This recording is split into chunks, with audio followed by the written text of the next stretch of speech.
Welcome to the Tech Egg. Don't get scrambled. Enjoy the video. In this video, I will explain how to play Doom on bass. To truly capture the essence of Doom metal on bass, you'll want to focus on creating a massive, resonant low end. This genre is all about slow, crushing power, so your bass needs to provide that foundational weight.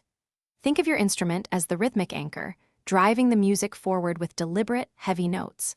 We'll explore how to achieve this signature sound and feel, making your bass an undeniable force. Achieving the Doom bass sound starts with fundamental techniques.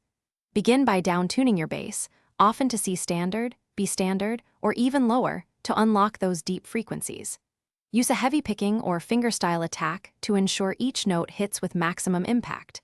Focus on precise, slow rhythmic timing, allowing notes to ring out and create that signature sense of dread. Deliberate pauses and sustained notes are crucial for building the genre's heavy atmosphere. Your gear is paramount for crafting the iconic Doom bass tone. Fuzz pedals, such as a big muff or a super fuzz, are absolutely essential for that thick, distorted sound. Crucially, incorporate a clean blend pedal to mix your distorted signal with your dry bass, preserving vital low-end clarity. Power your sound with large amplifiers, like 200-watt heads, and use cabinets featuring 18-inch and 10-inch speakers to deliver that truly massive, earth-shaking low end. When it comes to playing, focus on constructing thick, repetitive riffs that lock in tightly with the guitar.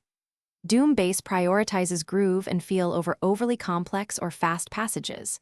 Utilize dynamics effectively, allowing your playing to swell and recede, building tension, and then releasing it with crushing impact.